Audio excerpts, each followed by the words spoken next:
Donc bonjour, c'est M.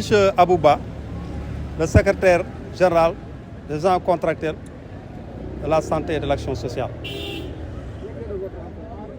Ouais, d'abord, je commence par vous informer que nous avons prévu aujourd'hui de faire une grande marche. Malheureusement, jusqu'à l'heure où je vous parle, le préfet n'a pas réagi. Donc, en tant que responsable, on a tenu un point de presse devant notre ministère du tutelle. L'objet aujourd'hui, c'est un peu de rappeler le ministre de la Santé de la situation catastrophique que vivent les agents contractuels des établissements publics de santé du Sénégal. Parce que la première chose, depuis mai 2022 à nos jours, on avait octroyé des indemnités de logement. Et c'était une relance de 8 milliards 140 millions 320 qui était destinée aux agents contractuels des établissements publics de santé. Malheureusement, le régime qui était là, avec le docteur Marie-Khemesse Ndiaye, jusqu'à présent, on n'a vu aucun sou. On ne nous a pas payé. Et quand elle était à l'Assemblée, elle-même avait dit qu'elle avait reversé l'argent au Trésor. Mais jusqu'à présent, il n'y a aucun document qui le prouve. C'est pourquoi nous, syndicats des gens contractuels de la santé et de l'action sociale, on a fait une plainte à l'OFNAC, à Dr Marie-Khemesse Ndiaye et son équipe. Nous voulons que la lumière soit faite et que l'argent soit recouvré et qu'on paye ces agents-là qui sont dans les établissements publics de santé du Sénégal. C'est la première chose. La deuxième chose, nous avons un nouveau régime. C'est le Djoub Djoubal Djoubanti. Et je pense que ce problème doit être réglé le plus rapidement possible. Nous allons vers une année budgétaire, c'est bientôt. Donc, nous voulons avant 2025, en votant le budget, qu'on inclue ces indemnités des gens contractuels dans le budget pour qu'on les puisse les payer en 2025, tout en pensant au rappel de mai 2022 à nos jours, parce que l'argent a été décaissé. Donc c'est hyper important parce que les hôpitaux, sinon, seront en crise. Il est temps, nous lançons un appel au Premier ministre Ousmane Sonko, qu'il y ait des assises de la santé. Parce qu'ici, au ministère de la Santé, le système doit être revu. Parce que ce sont les mêmes gens qui étaient là avec Dr Marie-Khemesse Ndiaye qui sont là. Et ces gens-là, c'est eux qui ont détruit le système. Le ministre de la Santé, la dernière fois, a fait une conférence de presse pour dire que depuis 2014 jusqu'à nos jours, il y avait des gens fictifs qu'on payait à hauteur de milliards. Et cet argent-là pouvait être destiné aux contractuels pour ces indemnités-là. Donc aujourd'hui, il y a un problème d'équité dans les hôpitaux. On peut être du même corps, toi tu as une indemnité de logement parce que tu es fonctionnaire, l'autre le contractuel, il n'en a pas. Donc il faut une équité. Comme on a fait avec les fonctionnaires, on doit faire la même chose avec les contractuels. La deuxième chose, c'est le statut du personnel. Nous, on a un statut du personnel, le décret 404-2016, qui a été signé. Il restait juste un arrêté pour que ça soit appliqué le 1er janvier 2017. Malheureusement, depuis lors, ça dort dans des tiroirs ici au niveau du ministère de la Santé. Lors de notre rencontre, le 11 juillet, avec le ministre de la Santé, on l'avait dit, on l'a même remis le décret. Donc nous voulons que ce décret soit appliqué. Parce que nous, on est régi par un statut, on nous paye sur la convention collective de commerce. Nous, on n'a pas de commerçants, on n'a pas de boulangers. Qu'on nous paye dignement, on est des gens d'égale dignité. Donc en gros, c'est ça. Donc nous lançons encore une fois un appel. Parce que ce problème-là, l'État le connaît. Parce qu'on a eu à rencontrer le responsable, non, comment ça s'appelle encore? On a eu à rencontrer Dr Thior, qui est le conseiller en santé du Premier ministre. Eux tous, ils sont au courant. Il reste juste de résoudre ce problème. Et ce problème doit être derrière nous. Sinon, en 2025, on va vers une instabilité.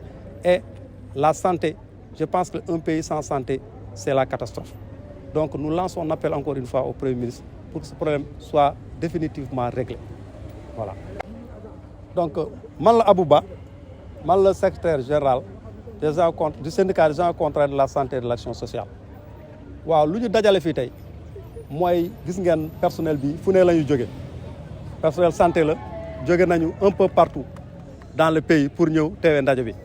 Ndaje bi nag ñun lu ñu prévoir woon mooy def marche bi def nañu demande malheureusement bu ñu wax ak yéen ba léegi nii préfet bi yëglu nañu waaye ba léegi tontu wuñu moo tax en tant que responsable ñu ñëw taxaw fi suñu buntu ministère ñu mun def point de presse pour yëgal askan wi jafe-jafe lu liggéey ci hôpitaux yi jafe-jafe yi ñuy dund jafe-jafe yi nag mu ngi commencé yàgg parce que mai 2022 ba tey am na indemnité yu ñu joxe woon indemnité de logement ak indemnité spéciale complémentaire bu ñu ko joxee ba le ministre bu fi nekkoon Marie Khemesse Ndiaye ak équipe am ëpp na 16 milliards bañ ñoo fay teg ci tànkam ba pare nee na delloo na ko bu mu taxawee assemblée trésor mais ba tey amul benn kayit bu koy firndeel ñun nag en tant que syndicat porté nañu plainte Marie Khemesse ak équipe am au niveau de l'OFNAC ndax dañu bëgg a jub-jubal jubanti lañ nekk dañu bëgg ñu topp loolu xaalis boobu ñu xool fu mu dugg ñu recouvrer ko ñu jox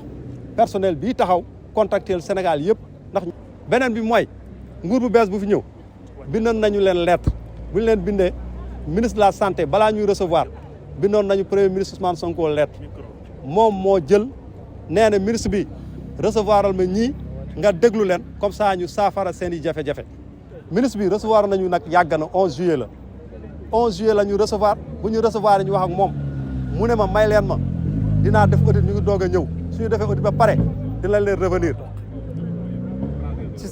après nee na def na audit bu mu defee audit ba pare def na conférence de presse bu mu defee conférence de presse wax na fii sax ci ministère bi am na ñuy fayeeku ñoo xam ne sax du ñu liggéey dañuy toog rek di fayeeku mën na ay milliards yu bëree bëri te xaalis boobu mënoon na fay contractuels yi te ñun gisuñu dara ba léegi suñu indemnité yi gisuñu ko léegi ba pare ci conférence de presse ba léegi tudduñu suñu indemnité yi loolu tax nag ñu jaaxle dañuy jaaxle parce que ministre bi bu mu defee conférence dafa waroon tudd suñu indemnité yooyu parce que am na ñu yëngatoon fan yi gis na mu génne circulaire wala benn note pour ñu fay ñooñu donc de la même manière mënatuñu rek déglu ci ay waxu kese dañu bëgg mu bind mu firndeel que ñii parce que ñoom reconnaître nañu injustice bi ñu fay leen seen indemnité yi comme ça hôpitaux yi mun a nekk ci jàmm ndax ñun nous représentons 80% du personnel.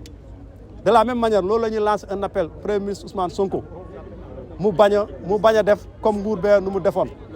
nguur bële bu ñu ñëwee dañu waxoon dinañu suñu defee budget 2024 dinañu boole fii la Khemesse recevoir ñu mu def budget ba pare ba léegi gisuñu dërëm bii nag dañu bëgg budget bi bu ñuy voté nii incha allah ci mois de décembre nañu sóoraale ñu dugal ci indemnité contractuelle yëpp taxaw fii yëpp seen indemnité de logement spécial complémentaire comme ça 2025 bu jotee su ñeneen seen morom yore morom yi nekk fonction publique di fayeegu ñoom tamit ñu mun a fayeegu comme ñëpp ndax hôpitaux yemale moo fa nekk ñun ñoo bokk même liggéey bi ñoo bokk même tâche yi munoo fay kii nga bàyyi fa kële.